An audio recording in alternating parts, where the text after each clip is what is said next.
우리 함께 읽도록 하겠습니다. 시작.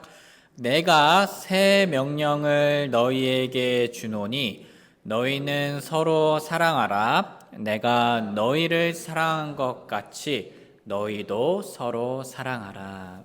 아멘. 오늘은 행복한 관계를 위한 삼각형 세 번째 시간이자 마지막 시간입니다. 말씀 주제는 내 삶에서 사람과의 관계가 꼭 필요한 이유입니다. 내 삶에서 사람과의 관계가 꼭 필요한 이유. 형제 자매님들, 우리는 4주 전부터 행복한 관계를 위한 삼각형에 대해 배우고 있습니다. 다들 지금까지 배운 내용 기억나시나요? 네. 확실히 기억하시는 것 같습니다. 잠시 우리가 지금까지 보았던 것을 간단히 요약해 보겠습니다. 먼저 우리 그리스도인들이 가지는 관계는 대표적으로 두 가지 관계입니다. 나와 하나님과의 관계, 그리고 나와 상대방과의 관계입니다. 이 상대방에는 직장 동료, 친구, 교회 식구, 가족들이 다 포함됩니다. 이처럼 우리가 가지고 있는 관계를 그림으로 표현한 것이 이 관계의 삼각형입니다. 화면에 나온 것처럼 이렇게 우리가 주고받을 수 있는 것들을 잘 구별하면서 하나님께 드릴 것은 마땅히 하나님께 드리고, 하나님께 받을 것은 마땅히 하나님께 받고, 사람인 우리끼리 주고받을 수 있는 것을 서로에게 주고받을 때 우리의 삶은 행복해지고 풍요로워집니다. 그런데 사람들이 이런 이상적인 삼각형을 그리지 못하고 심적으로 결핍된 삶을 살 때가 있는데요. 그 이유는 바로 하나님을 옆으로 배제한 채 삶을 살기 때문입니다. 내가 하나님으로부터만 받아야 하는 것을 받지 않고 하나님께만 드려야 하는 것을 드리지 않는 겁니다. 즉, 관계의 삼각형에서 하나님이 제외되고 배제되고 잊혀지는 겁니다. 만약 이런 일이 일어나면 우리 삶은 어떻게 될까요? 원래는 하나님께 드려야 할 경배와 하나님께 받아야 할 평안을 사람들 사이에서 주고받으려는 시도가 일어납니다. 그리고 그런 시도는 서로에게 너무 무거운 실망과 부담감을 주게 됩니다. 이런 실망과 부담감은 결국 관계에 있어서 혼란을 일으키게 되고 서로가 서로에게 불행이 되게 됩니다. 그러므로 우리는 사람을 우리의 인생의 1순위로 삼으며 사람을 경배하는 실수를 범해선 안 됩니다. 또한 우리는 사람으로부터 완전한 평안을 얻을 수 있다고도 착각해서는 안 됩니다. 우리는 하나님께 경배드리고 하나님으로부터 완전한 평안을 누려야 합니다. 그렇게 마음의 공허함을 채울 때 비로소 우리는 마음의 여유를 가지고 상대방과 친밀감을 쌓을 수 있는 준비가 되는 겁니다. 우리 모두 우리가 맺는 관계에서 항상 하나님을 잊지 않길 주님의 이름으로 소원합니다. 소중한 형제 자매님들, 우리는 지난 시간에 관계의 삼각형에서 이처럼 하나님이 배제된 경우가 얼마나 위험한지에 대해서 한번 살펴보았는데요. 오늘은 관계의 삼각형에서 사람이 배제된 경우 어떤 위험이 있는지 살펴보겠습니다. 삼각형에서 상대방, 사람이 배제된 경우를 그림으로 나타내자면 이런 모습이 됩니다. 설명하자면 나와 하나님과의 주고받음은 있지만 상대방과의 주고받음은 일어나고 있지 않은 겁니다. 이처럼 우리가 맺는 관계에서 친구, 교회 식구, 가족이 배제되거나 소홀히 여겨진다면 과연 무슨 일이 일어날까요? 우리 삶에 문제가 생깁니다. 결핍이 생기고 공허함이 생깁니다. 성도님들, 영화 캐스터웨이 장면 중 하나인데요. 혹시 이 배구공의 이름을 아십니까? 모르시나요? 2001년도 아마 그때쯤 나온 영화인데요. 자, 그 주인공이 이 배구공한테 이름을 붙여 주었었는데요. 네, 뭐라고요? 아니요. 네. 네. 이 영화 캐스터웨이에 나오는 배구공의 이름은 윌슨입니다. 윌슨. 들으시니까 다들 아마 기억나시는 분들도 있으실 거예요. 주인공인 척이 무인도에 갇혔을 때 그는 이렇게 배구공의 얼굴 그림을 그리고 나서 윌슨이라는 이름을 붙여주었습니다. 주인공이 얼마나 외로웠으면 이렇게까지 했을까요? 물론 이 이야기가 영화이긴 하지만 다들 공감할 만한 상황이지 않습니까? 저도 만약 비슷한 상황에 무인도에 갇히게 되면 몇 년씩이나 그렇게 갇히게 되면 비슷하게 했을 것 같아요. 아마 저는 윌슨만 만들지 않고 제 아내도 만들고 우리 교회 성도님들 얼굴도 그렸을 것 같습니다. 네, 농담이고요. 우리가 정말 사람답게 살기 위해선 우리는 단순히 의식주뿐만 아니라 이처럼 사람과의 관계가 절실히 필요합니다. 그런데 성도님들, 우리 사람은 왜 이렇게까지 다른 사람과의 관계를 갈망할까요? 왜냐하면 우리는 삼위일체 관계를 가지신 하나님의 형상으로 창조되었기 때문입니다. 이처럼 하나님께서 자신의 형상으로 사람을 창조하시되 하나님의 형상으로 그를 창조하시고 그들을 남성과 여성으로 창조하시니라. 우리는 삼위일체 관계를 가지신 하나님의 형상을 따라 창조되었기 때문에 관계를 가지기를 원합니다.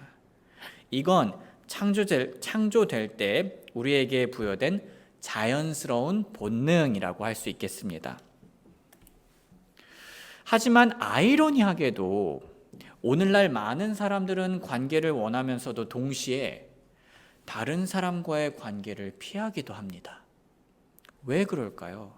사람과의 관계를 원하면서도 동시에 다른 사람과의 관계를 피하는, 두려워하는 이유는 여러 가지가 있습니다. 저는 그중 대표적으로 두 가지 이유를 얘기해 보겠습니다. 제가 고등학생 때부터 알고 있는 컴퓨터 선생님이 있습니다. 하루는 제가 20대 초반 때 그분의 도움이 좀 필요해서 외관에 있는 교회로 부른 적이 있습니다. 문제를 잘 해결한 후 저는 그분과 오랜만에 만나서 이런저런 얘기를 나눌 수가 있었는데요. 그 얘기 중 기억에 남는 내용이 있습니다. 컴퓨터 선생님의 지인이 산골로 들어가 살게 되었다고 하는 겁니다. 왜 산골로 들어갔을까? 가만히 그 이유를 들어보니 사람들에게 질려서였습니다. 사람들에게 질려서. 물론 사람들은 본래 관계를 가지기를 좋아하지만 죄성을 가진 다른 사람들을 경험하며 질려버리고 차라리 혼자 사는 게 낫겠다라는 결정을 짓곤 합니다. 정리하자면 사람들은 관계를 본성적으로 원하긴 하지만 관계를 피합니다. 왜냐하면 사람들이 싫어졌기 때문입니다.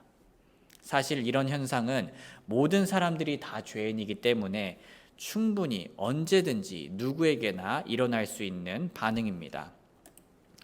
로마서 3장 23절 모든 사람이 죄를 지어 하나님의 영광에 이르지 못하더니 전도서 7장 20절 선을 행하고 죄를 짓지 않는 의인은 땅 위에 하나도 없느니라.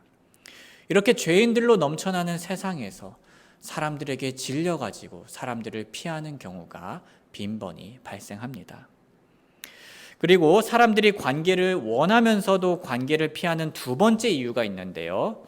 그것은 바로 다른 사람과 관계를 가지게 되면 알고 싶지 않은 것을 알게 되기 때문입니다. 다른 사람과 관계를 가지게 되면 평소에 내가 알고 싶지 않았던 것을 알게 되기 때문입니다. 다시 말해 불편한 사실을 알게 되기 때문입니다. 형제 자매님들, 어떤 분들께서는요, 사람들과 함께 할 때 그저 일상적인 인사와 업무적인 차가운 대화만 하고 관계를 발전시키려 하지 않습니다.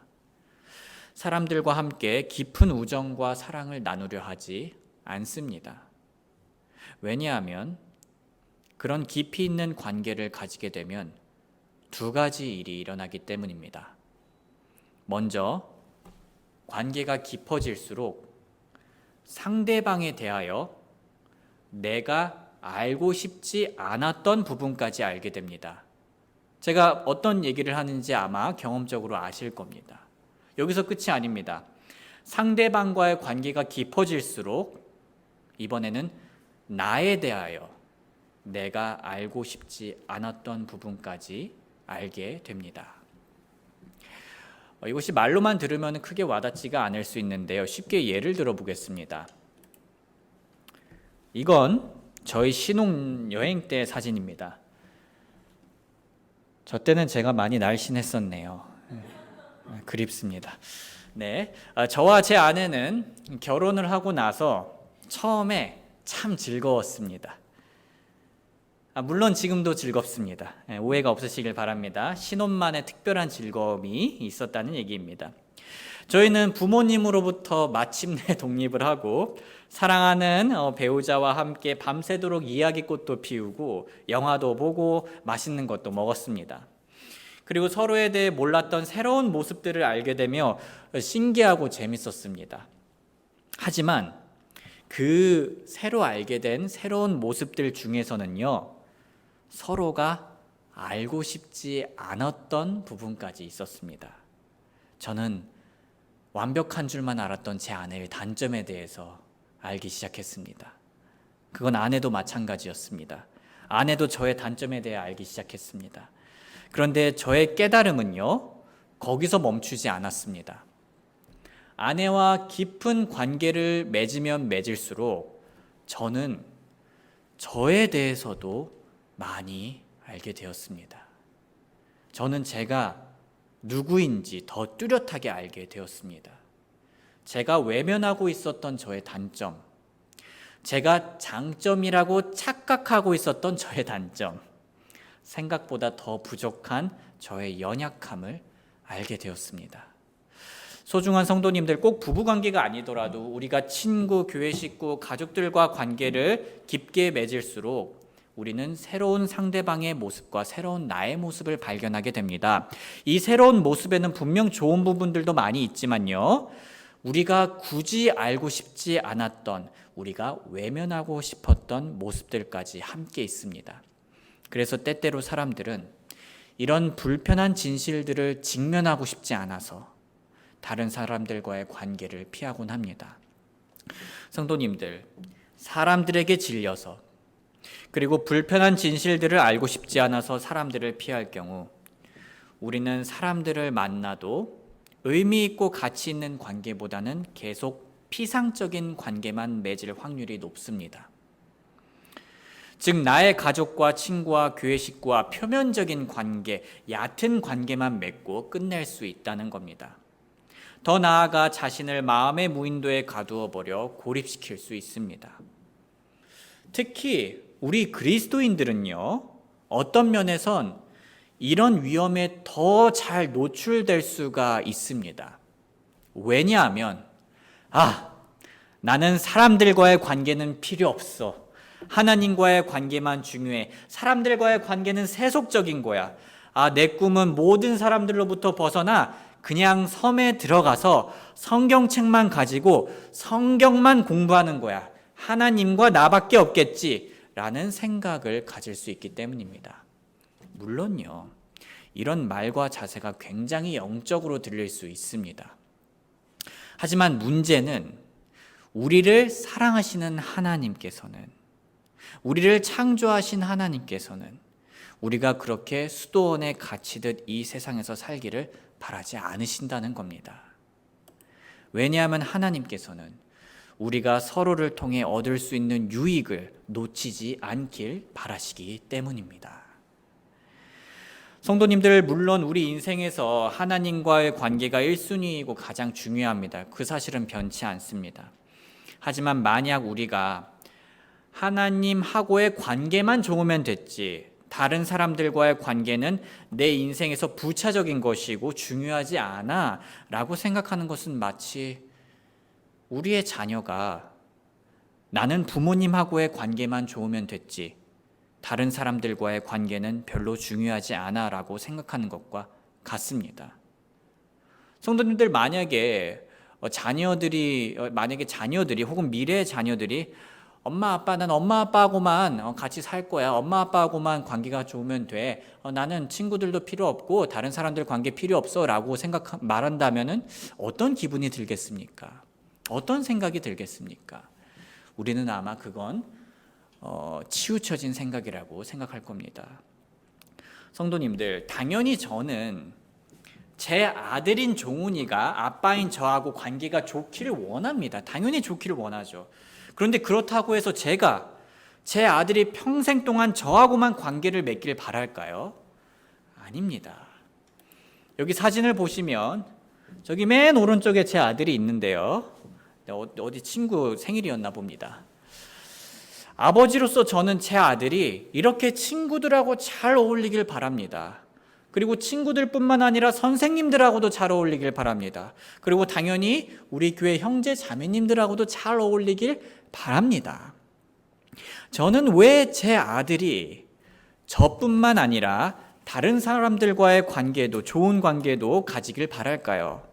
왜냐하면 그 관계들을 통해 인생에서 얻는 유익이 무척 크기 때문입니다. 아버지 하나님께서도 우리를 향해 같은 마음을 가지십니다.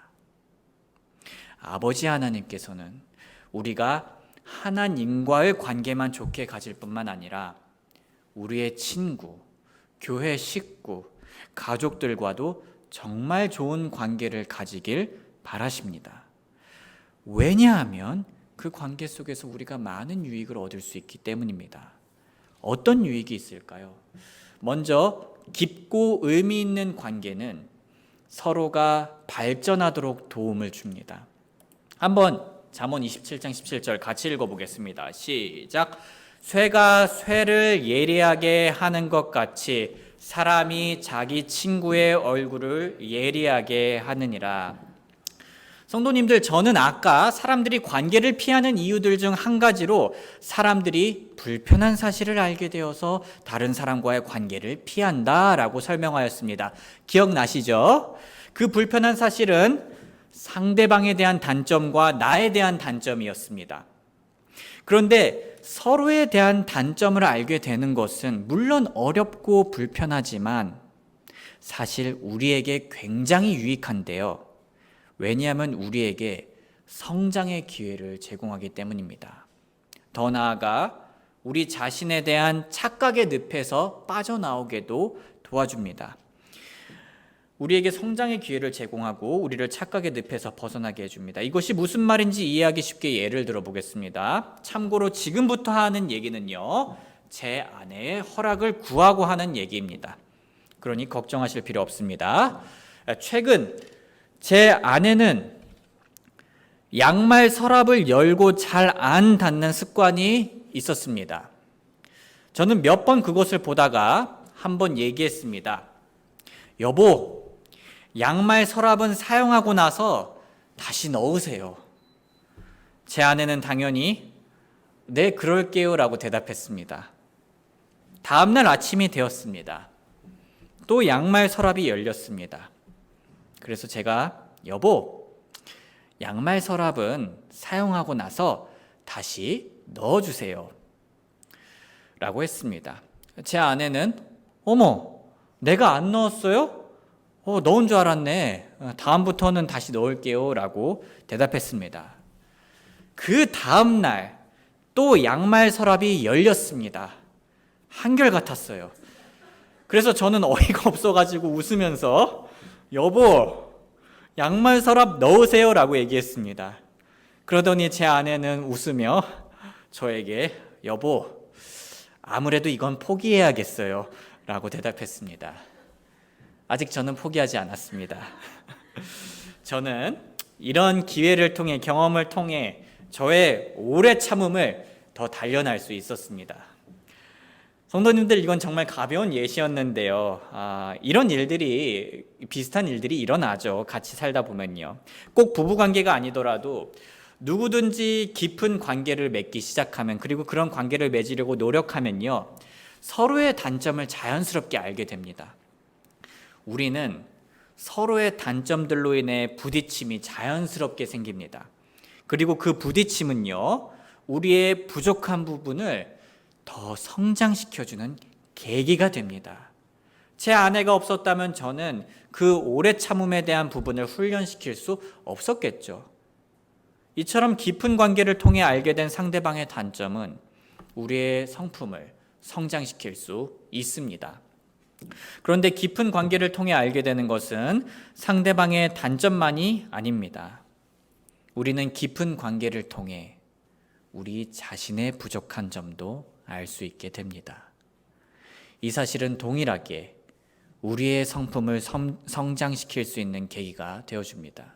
부끄럽지만 솔직히 말하면 저는 제 아내와 깊은 교제를 하기 전까지 저에 대해 착각했던 부분이 많이 있었습니다. 저는 제가 되게 알뜰하고 깔끔하고 잘 참고 착하고 고집이 없는 사람인 줄 알았습니다. 교만하게 들릴 수 있지만 저는 정말로 제 자신을 그렇게 생각했습니다. 꽤 괜찮은 사람이라 생각했어요. 저희 어머니는 그렇게 얘기하지 않았지만 저는 계속 그런 허상에 빠져 있었습니다. 하지만 제 아내를 통해 제 아내와 깊은 관계를 맺으면서 저는 제가 굉장히 소비욕이 강하고 더럽고 인내심이 바닥을 치고 욕심이 많고 아집이 강한 사람이라는 것을 알게 되었습니다. 그래서 방금 보았던 잠언 말씀처럼 친구가 친구를 예리하게 해주듯이 아내와의 깊은 관계는 저를 반성하게 하고 예리하게 해주는 역할을 해주었습니다. 소중한 성도님들, 저는 제 아들을 사랑하고 제 아들이 장점이 많다고 생각합니다. 하지만 다른 친구들과 관계를 맺으면 앞으로 더 성장하고 발전할 수 있다고 생각합니다. 이처럼 하나님 아버지께서도 우리가 우리의 친구와 교회 식구와 가족을 통해 성품을 키우고 부족한 부분을 성장시키기를 바라십니다. 이것은 우리 삶에 혼자서는 절대 얻을 수 없는 아주 큰 유익입니다. 그런데 하나님께서는 우리가 성장하기만 바라시는 게 아닙니다. 하나님께서는 우리가 깊고 의미 있는 관계를 맺으며 우리에게 꼭 필요한 사랑을 하고 우리에게 꼭 필요한 사랑을 받을 수 있기를 원하십니다. 우리 한번 이 두 구절 같이 읽어보겠습니다. 시작. 친구는 언제나 사랑하며 형제는 어려운 때를 위하여 태어났느니라. 내가 새 명령을 너희에게 주노니 너희는 서로 사랑하라. 내가 너희를 사랑한 것 같이 너희도 서로 사랑하라. 소중한 형제 자매님들, 오늘 제가 부부관계를 자주 예시로 들었지만 사실 오늘 말씀은 우리가 맺는 모든 관계에, 가까운 관계들에 다 적용이 됩니다. 예를 들면 지금 우리 교회 관계에서도 오늘 배운 내용이 잘 적용이 됩니다. 감사하게도 우리 교회 형제 자매님들께서는 창립 이후로 서로의 관계를 피하지 않으셨습니다. 도망가지 않으셨습니다. 덕분에 우리는 처음에 만났을 때보다 더 깊은 관계를, 가치 있는 관계를 맺게 되었습니다. 물론 다들 나름대로 그 과정이 순탄치 않으셨을 겁니다. 저에게 말하지 않으셨어도 분명히 말 못할 고민들과 어려움이 있으셨을 겁니다. 함께하면서 다른 지체의 부족한 점을 혹은 저의 부족한 점을 알게 되셨을 겁니다. 그리고 다른 지체를 통해 나 자신의 부족한 점도 알게 되셨을 겁니다. 그 과정이 결코 유쾌하진 않으셨겠지만 그럼에도 불구하고 우리 교회 형제 자매님들께서는 서로를 연결하는 줄을 놓지 않으셨습니다. 그 덕분에 우리 교회는 바르게 성장할 수 있었고 지금처럼 사랑을 나눌 수 있었습니다. 우리 모두 하나님을 사랑하되 아버지 하나님께서는 우리가 하나님만 사랑할 뿐만 아니라 서로 사랑하기를 원하신다는 것을 잊지 않으며 서로 깊은 관계를 맺고 유익을 나누길 주님의 이름으로 소원합니다. 형제 자매님들, 우리는 지금까지 관계의 삼각형에 대해서 3주 동안 배웠는데요. 우리의 관계가 행복하지 않고 평안하지 않을 때 이 삼각형들을 기억하시고 여기서 배울 수 있었던 성경적 원리들을 한번 되새겨 보시길 바랍니다. 물론 이 삼각형들이 모든 관계에 있어서 만능은 아니죠. 하지만 우리에게 좋은 지표가 되어줄 겁니다. 이 삼각형들은 우리가 하나님과 깊은 관계를 맺고 사람들과 가치 있는 관계를 맺을 수 있도록 도와줄 거고요. 우리가 감당할 수 없는 마음의 짐들을 하나님께 맡기며 자유로워질 수 있게 도와줄 겁니다. 또한 소중한 가족이나 지체 그리고 친구들이 관계에 있어서 혼란스러워함으로 우리에게 상담을 요청할 때 우리는 이 삼각형을 활용하여서 그 사람들이 건강한 관계를 맺도록 도움을 줄 수 있게 될 것입니다. 사랑하는 형제 자매님들, 우리 모두 인생에서 행복한 관계의 삼각형을 아름답게 계속 그려나가길 주님의 이름으로 소원합니다.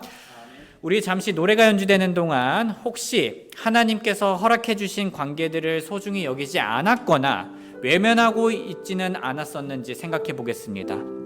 그리고 하나님 안에서 의미 있는 관계를 주변 사람들과 맺게 해달라고 기도하는 시간 가지겠습니다. 기도하겠습니다. 사랑하는 아버지 하나님, 저희를 홀로 내버려 두지 않으시고 하나님께서 저희와 함께 해주심에 감사드립니다. 또한 하나님뿐만 아니라 하나님 안에서 귀한 친구와 교회 식구와 가족들을 저희에게 붙여주셔서 감사합니다. 저희가 한 번 사는 인생, 하나님께서 준비해 주신 좋은 것들을 놓치지 않게 하여 주시옵소서. 저희는 하나님을 사랑하고 형제 자매를 사랑함으로써 인생을 가치 있게 살고 싶습니다. 후회 없이 살고 싶습니다. 그것은 하나님 없이는 불가능하옵니다. 반대로 하나님과 함께라면 불가능한 건 없습니다. 저희들의 마음을 도와주시옵소서. 하나님만 의지합니다. 감사드리며 예수님의 이름으로 기도드립니다. 아멘. 감사합니다.